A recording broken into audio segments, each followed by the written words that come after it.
Of recent tragedies like mass shootings or people being attacked, safety experts are saying the run, hide, fight protocol might be outdated. A CNN national security analyst says neither running nor hiding may be the best first option, and engagement with the shooter can minimize harm. WKYT's Hallie DeVore has more from officials on why fight might need to be a bigger part of the conversation. The fight component of the run, hide, fight protocol might be becoming more prominent and possibly more effective. So learning self-defense in today's society could be crucial. I just think nowadays it's just, you just can't get away from the fact that you need to know how to move your body, especially moving your body in relation to somebody else in terms of defending yourself or defending someone else is just huge.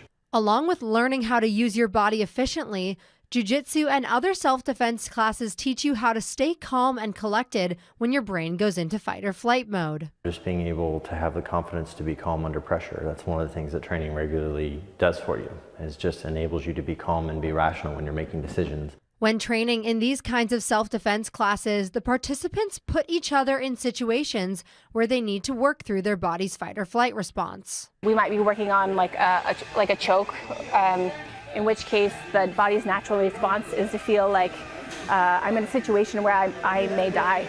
So we're taking a situation like that that's very, very charged, but we're practicing it in a very controlled setting. And while self-defense skills are beneficial for everyone, Polly Seals says it's especially important for women to be aware of the skills they can use. It is important to learn these skills as a woman.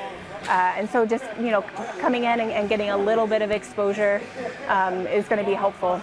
In any self-defense situation, Seals says that you resort to your lowest level of skills. So, of course, to be extremely skillful in a fight, repetition and training is key. Reporting in Lexington, Hallie DeVore, WKYT. Lexington Jiu-Jitsu and fitness owners say they want to support women in the community, so they're encouraging everyone to come out and learn, and they're offering up a women's only free class on Saturday mornings at 11.